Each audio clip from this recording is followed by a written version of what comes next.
Inventories accounting standard 2।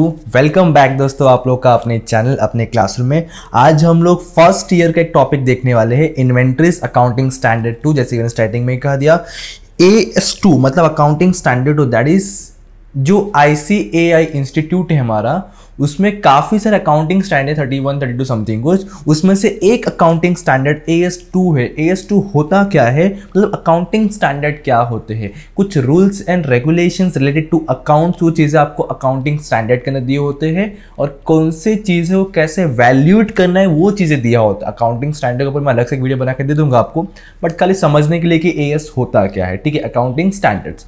तो उसमें से एक अकाउंटिंग स्टैंडर्ड 2 है जिसके बारे में लोग आज पढ़ने वाले, हम इन्वेंट्रीज भी कहते हैं, इन्वेंट्री वैल्यूएशन।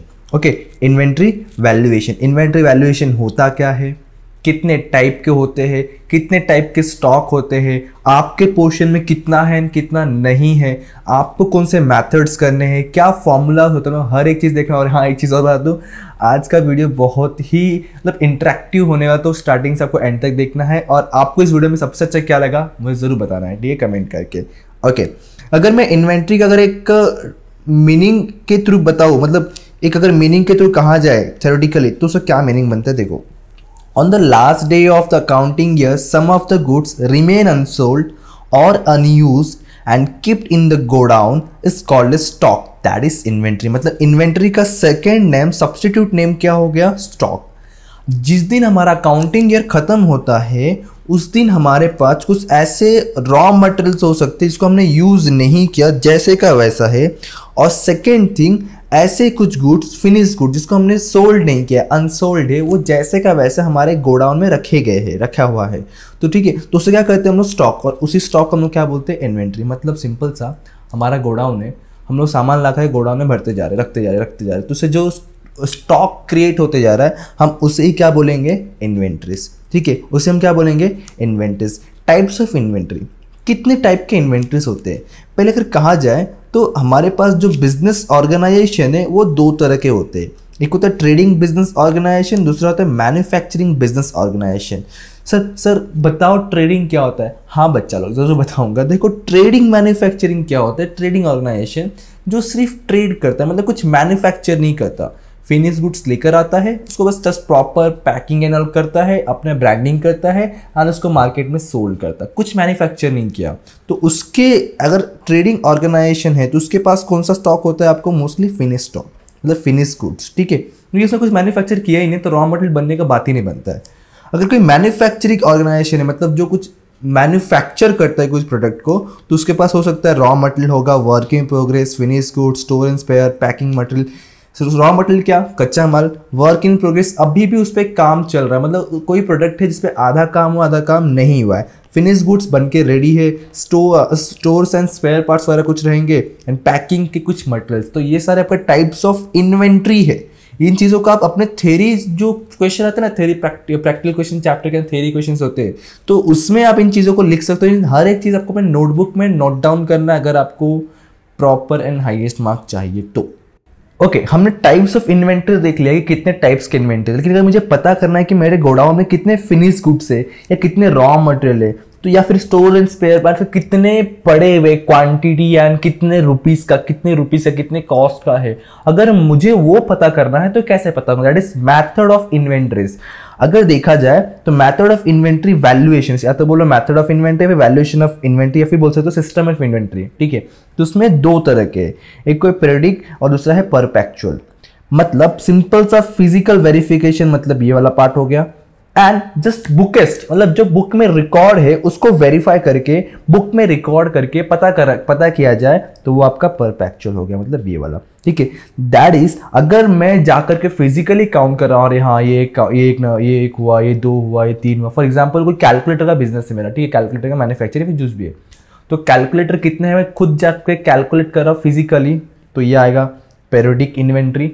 और अगर मैं जस्ट बुक में रिकॉर्ड किया हूँ, मैंने परचेस किया था तो 5 आया था, 6 और परचेस किया, 3 बेचा, तो बचा कितना, तो ये जस्ट बुक में रिकॉर्ड करके रखा है, तो बुक वाला जो कैलकुलेशन है उसको बोलेंगे परपेचुअल। ओके, तो हमें वही देखना है आज।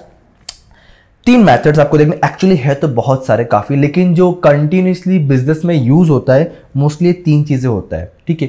कहाँ होता है, कैसे होता है, क्यों होता है, रीज़न क्या है, कौन सा रीज़न है, इस सबका मीनिंग क्या हम लोग देखेंगे अभी। आपको ना नाम से ही समझ रहा है, फीफो लीफो वेटेड, इसको शॉर्टकट में ऐसा कहा जाता है, फीफो लीफो वेटेड। फीफो का फुल फॉर्म है first in first out, LIFO का फुल फॉर्म है last in first out. FIFO मतलब क्या, जो हमारे गोडाउन में पहले आया था उसको पहले निकाल के बाहर बेचो या यूज करो। फर्स्ट इन फर्स्ट आउट, जो पहले आया वो पहले बाहर जाएगा। लास्ट इन फर्स्ट आउट, जो सबसे लास्ट में आया था गोडाउन में वो सबसे पहले जाएगा। मतलब ये हुआ जो सबसे पहले आया था वो सबसे लास्ट में जाएगा। सिंपल सा एग्जाम्पल लेंगे हम लोग। वेटेड जितने भी, चाहे पहले अभी कुछ, ये कुछ मतलब अंतर नहीं रखता, सब कुछ मिक्स करो, सबका वेटेज निकालो और बता दो कितना कॉस्ट है या फिर कितना क्वांटिटी है। इस पर कुछ नहीं, फर्स्ट लीफो ईफो कुछ नहीं, दोनों का मिक्सअप, पहले का अभी का मिक्स करके बताओ एवरेज कितना है, ठीक है। तो इस तरह से कुछ मीनिंग बनते हैं इसके, जो अगर नॉर्मल लैंग्वेज में कहा जाता है। अगर मैं एक पर्टिकुलर फीफो की बात करूं, फर्स्ट इन फर्स्ट आउट, मतलब सोच के देखो कौन से बिजनेस में ऐसा होता रहेगा कि जो गुड्स हमने पहले लाया था उसको पहले बेच रहे। जैसे एग्जांपल, ठीक है, ये गोडाउन है, ठीक है, ये गोडाउन है, कोई एक सामान आया, फिर आया, फिर आया, फिर आया, फिर आया, ठीक है, 1 2 3 4 5 6। अब ना बाद में ये आया, बट फिर भी हमने पहले किसको सेल करेंगे, इसको। मतलब जो हमने पहले चीज, जो चीज हमने पहले गोडाउन में रखा था उस चीज को निकाल कर ना पहले सेल करेंगे। ऐसा कौन से गुड्स, कौन से प्रोडक्ट में होता है, सोचो सोचो ना, थोड़ा सोचो ना, दिमाग में जोर लगाओ, जो आपके दिमाग में क्या आता है। तो कुछ लोग में माइंड में आया रहेगा sir perishable goods, that is जल्दी खराब होने वाली चीजें, जैसे ब्रेड हो गया, या फिर सबसे बेस्ट एग्जांपल कहो वेजिटेबल्स। क्या, वेजिटेबल्स। क्योंकि वेजिटेबल्स का ऐसा होता है कि अगर जितना जूना, मतलब अगर कल का है तो जल्दी खराब हो जाएगा, सिंपल सा, ठीक है। पेरिसेबल गुड्स, जो वेजिटेबल मैंने पहले लाया था मैं पहले उसको मार्केट में सेल करूंगा, और जो ताज़ा वाला है उसको मैं वो पहले वाला सेल होने के बाद उसको सेल करूंगा। क्यों? क्योंकि अगर मैं पहले वाला सेल नहीं करता हूं और अभी ताज़ा वाला सेल करता हूं तो मेरा पहले वाला वेस्ट हो जाएगा, कोई खरीदेगा नहीं, पहुंचे से नहीं करेगा, जब वो और रुक के खराब हो जाएगा। तो इसलिए फीफो मेथड जो है मोस्टली क्या, हमेशा लगभग पेरिसेबल गुड्स पे अप्लाई होता है। ऐसे एग्जांपल मैं बता दें, एक एग्जांपल बताया वेजिटेबल से, बहुत सारे एग्जांपल तो आप सर्च कर सकते, मिल जाएगा आपको। वेजिटेबल गुड्स अगर रहेगा, अगर आपका बिजनेस वेजिटेबल है, अगर आपको स्टॉक वैल्यूएशन करना है तो आप कौन सा मेथड फॉलो करोगे, फीफो। मतलब जो गुड्स पहले लाया था हमारे गोडाउन में, हम लोग उसी चीज़ को पहले सेल करेंगे, ठीक है। इस example of FIFO method. Second step कौन सा था हमारा, उल्टा लीफो। मतलब अब ना जो सामान सबसे लास्ट में आया ना, मतलब गोडाउन में फॉर एग्जांपल एक महीना है, ठीक है, एक महीने से पहले एक गुड्स गया, फिर सेकंड गया, फिर थर्ड गया, तो आप ना पहले थर्ड वाला बेचोगे, जो सबसे लास्ट में लाया उसको पहले बेचोगे। ऐसा कौन सा गुड्स है सर, सिंपल सा, अगर ये पेरिसेबल तो ये ऐसा कुछ गुड्स है जो खराब ना हो, करेक्ट ना। चलो एक एग्जाम्पल बताता हूँ जो माइंड से क्लियर हो जाए कि लीफो हम लोग किस पे फॉलो करते हैं, क्योंकि मोस्टली इस पे एग्जाम्पल बहुत कन्फ्यूज करता है आपको, ठीक है। देखो, लेट एज्यूम कि हमारे पास एक गोडाउन है, दिल पे मत लेना, ठीक है, जस्ट मैं एक एग्जांपल ले रहा हूँ, तो मत सोचना कि सर ऐसा कौन सा गोडाउन होता है, जस्ट एग्जांपल, ठीक है। ये हमारा कोई गोडाउन है, ये कोई गोडाउन है। अब इसमें हम लोग जो है, अब देखो अगर इस गोडाउन के अंदर मैं कोई कार रखता हूँ, ठीक है, फॉर एग्जांपल मैंने 1 कार, 2 कार, 3 कार और 4 कार रखा। अब अगर कोई कस्टमर आया कार परचेस करने के लिए, एक चीज बता दूं, चारों car same company, same brand, same colour, everything same, कुछ अलग नहीं है, ठीक है। यहाँ पे 4 कार रखे हुए, कोई एक कस्टमर आया अगर कार परचेस करने के लिए, ठीक है, उसने डेमो देखा रहेगा, बाहर जो भी रहेगा, तो हम लोग एज अ बिजनेसमैन, मैं इस गोडाउन का अगर मान लो ओनर हूँ, तो मुझे बताओ या फिर आप लोग बताओ, अगर आप लोग ओनर हो तो आप लोग चारों कार में से पहले कौन सा कार सेल करोगे, बताओ मुझे, कौन सा कार सेल करो। क्या ऐसा है क्या, कैसा सर, ऐसा ये पहले बाहर निकाल, सबसे लास्ट में खाता, फिर ये निकालूंगा, फिर ये निकालूंगा, सर ये देखो ये वाला कार बेचूंगा। सोचो ना, जब जो चीज मैंने अभी प्रोसेस किया उसके लिए कितना वक्त लग जाएगा। एक एक करके कार मैंने पहले बाहर निकाला, फिर अंदर वाला कार निकाल कर सेल कर रहा हूँ। ऐसे अगर करता हूँ तो मुझे हो सकता है दिक्कत। ऐसा क्यों? क्योंकि देखो, अगर मैं ये वाला कार ऐसा बाहर निकालना है तो जैसे मैं बताया, मैंने अभी तीनों को पहले बाहर निकालना पड़ेगा, मतलब आपका टाइम एक्स्ट्रा गया, बराबर, आपका मैन पावर एक्स्ट्रा गया, करेक्ट, हो सकता है कस्टमर निकल जाएगा। तो सिंपल सा इतने सारी दिक्कत ही आ रही है। क्या हम लोग इस फोर्थ वाले कार को नहीं बेच सकते क्या? क्या इसको निकाल कर हम बेच नहीं सकते क्या? बोलो ना, निकाल कर बेच सकते नहीं बेच सकते? सर इजीली बेच सकते। क्यों? क्योंकि चारों कार सेम है और ऐसा नहीं है यार कि ये कार खराब हो जाएगा, बासी हो जाएगा, ऐसा कुछ समथिंग है क्या? नो बॉस, ये पेरिसेबल गुड्स नहीं है। सर जंग, अरे यार कहाँ जंग, 4 कार है, मान लो कि हमारा बहुत बड़ा बिजनेस है, कंटिन्यू सेल होता रहता है, तो कैसे? तो इसलिए ऐसे गुड्स में जो पेरिसेबल नहीं है या फिर बहुत ज़्यादा वेट होता है, तो उन्हें हम क्या करते हैं, जो सबसे लास्ट में आए, देखो इस गोडाउन में लास्ट इन फर्स्ट आउट ना, पहले कौन सा गाड़ी गया? ये वाला, फिर कौन सा गया? ये जो एग्जाम्पल देखा हमने, देखो एग्जाम्पल मैं आपस रिपीट करता हूँ आपके सामने, पहले ये कार गया, फिर ये कार गया, फिर ये कार एंड देन ये कार, बट पहले हम लोग कौन सा बेचेंगे? यही वाला कार। क्यों? क्योंकि देखो ये निकालने के लिए हमें ईजी पड़ेगा कंपेयर टू ये तीनों कार। आपको ये वाला कार निकालने में बहुत ज़्यादा इजी पड़ेगा, इसलिए मैं पहले कौन सा साल कर, ये वाला, मतलब लास्ट इन फर्स्ट आउट, जो सबसे लास्ट में इन हुआ है उसे सबसे पहले हम लोग आउट करेंगे। समझ रहे कॉन्सेप्ट? ये जो सबसे लास्ट वाला कार हमारा इन हुआ उसी को हम लोग सबसे पहले आउट करेंगे। Is that clear? ये आपका लीफो मेथड है, एक एग्जाम्पल जस्ट बता रहा हूँ मैं और कुछ नहीं। इस वीडियो में सिर्फ हम लोग बेसिक कॉन्सेप्ट क्लियर करने वाले। सबसे लास्ट एग्जाम्पल क्या था हमारा? Weighted average method. मतलब क्या? On weighted. जैसे होता है ना, मैं आपको पूछता हूँ कि आपके 5 सब्जेक्ट का मुझे वेट एट एवरेज मतलब बताओ, ऑन एन एवरेज कितना मार्क्स आया, तो आप क्या करते हो? पांचों वाले मार्क्स को ऐड करते हो, डिवाइड बाय 5 करके जो भी मार्क्स आया तो मतलब ये ऑन एवरेज हो गया। वैसे ही अब सोचो, ऐसा मेथड कौन से गुड्स पे अप्लाई होता रहेगा? सोचो। चलो ठीक है, मैं एक एग्जांपल बताता हूँ आपको। लेट एज्यूम, इन चीज़ों को देखा है कभी? यस सर, उन्हीं से तो पढ़ते हैं हम बुक्स बहुत सारा।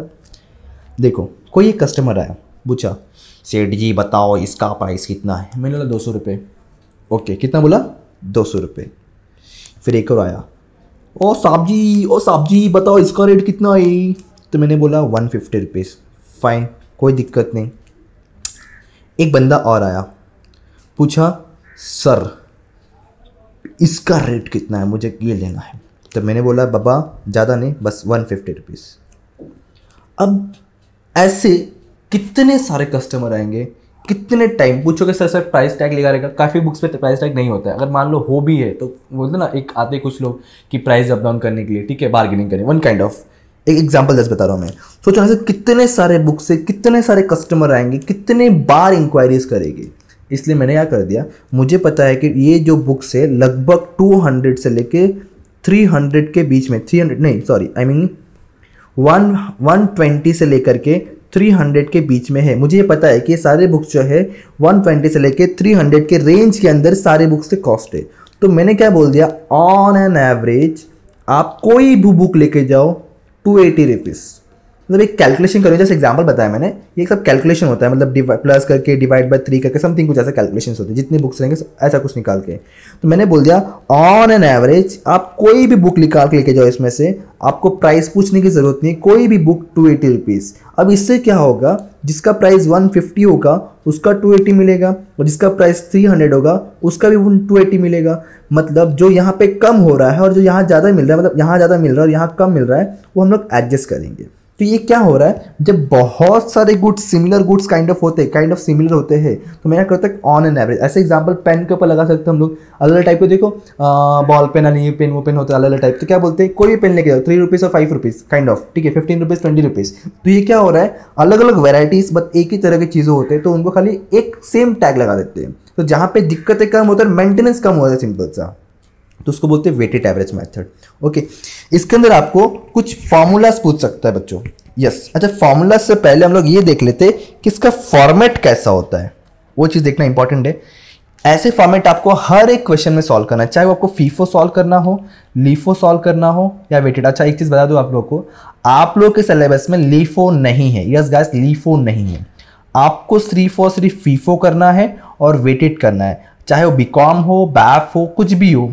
आपको फीफो और वेटेड ही है। और ये जो मैं वीडियो बना रहा हूँ ये आपका regular as well as ideal दोनों के लिए यूजफुल है, बता रहा हूँ मैं दोनों के लिए, चाहे वो रेगुलर स्टूडेंट हो या फिर आइडल जो डायरेक्टली मुंबई इंस्टीट्यूट सॉल्व करता है, ठीक है, पढ़ते हैं।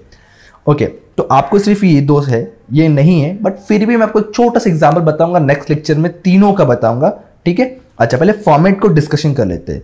ये जो पूरा फॉर्मेट है ना बच्चों, 4 पार्ट में डिवाइड है। कौन सा? पहला तो डेट है कि कौन से डेट पे ट्रांजैक्शन हो रहा है, purchase, sales, issue and all. Second one purchase का सेकेंड नाम यहाँ पे रिसिप्ट दिया गया। ध्यान रखना मैंने अलग अलग सब्स्टिट्यूट नेम को यहाँ लिख के रखा है क्योंकि क्वेश्चन में आपको मतलब डरा सकता है, ऐसा अलग अलग वर्ड देके डरा सकते हैं, भड़का सकते हैं, ठीक है, तो बहकना नहीं। सेल्स को हम लोग इशूड बोलेंगे, कंजम्पशन बोलेंगे, और थर्ड होता है, लास्ट होता है बैलेंस, मतलब कौन से दिन पे ट्रांजेक्शन करे वो डेट पे आएगा। क्या परचेस करोगे तो इसके अंदर आएगा, जब सेल्स या इशूड करोगे तो इसके अंदर आएगा, और उस दिन के एंडिंग में कितना बैलेंस बचा वो आपका यहां पर आएगा।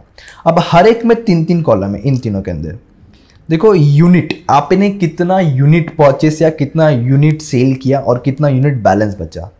रेट ईच यूनिट, मतलब जैसे एग्जांपल मैंने 3 कैलकुलेटर परचेस किया, ओ इतना गाना, 3 कैलकुलेटर परचेस किया, एक कैलकुलेटर फॉर एग्जांपल 500 रुपए ईच कैलकुलेटर, तो टोटल कितने का मैंने परचेस किया 1500।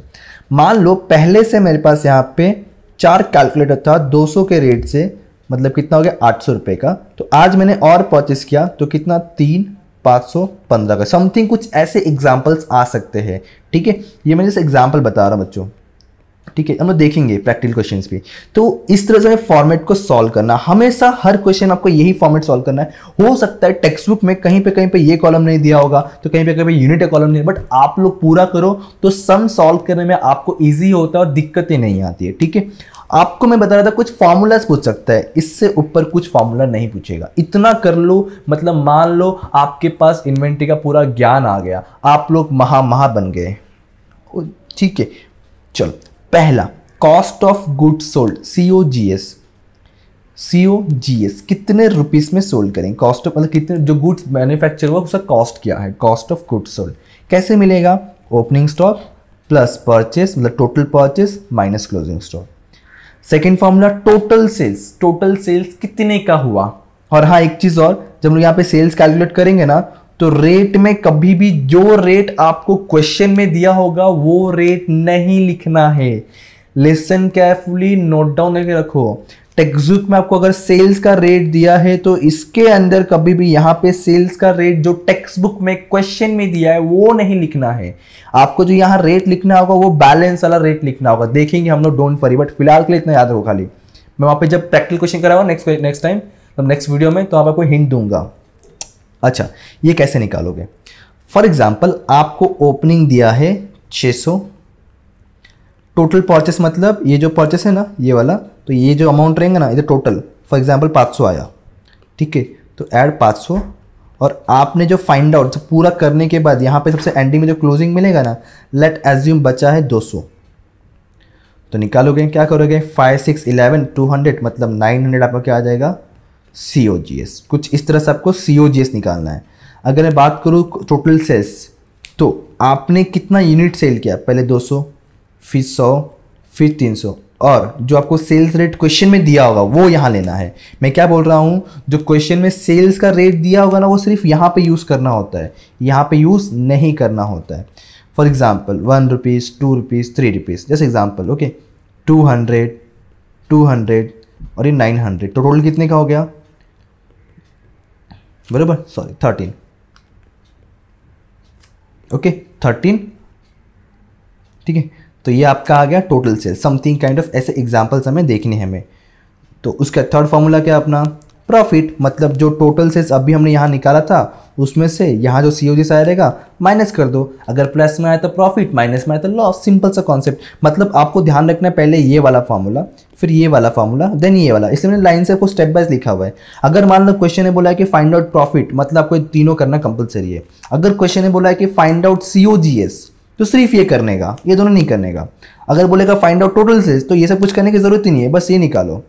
अगर बोलेगा टोटल परचेस, तो क्या करने का, बस ये सारे अमाउंट को जो ना परचेस को सब प्लस कर देने का, उतना ही करने का।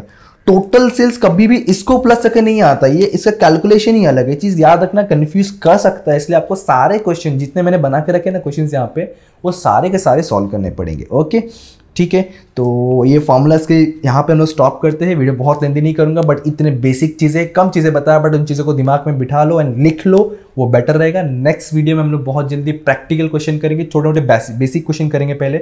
हाँ, फिर से बोल रहा हूँ, ये आपका ideal as well as regular दोनों सेक्शन के लिए है। BCom, BAF, BBI, BMS, BFM, जो भी चीज़ें हैं हर एक के लिए अप्लाई होने वाला है। Thank you so much, bye bye, Jai Hind.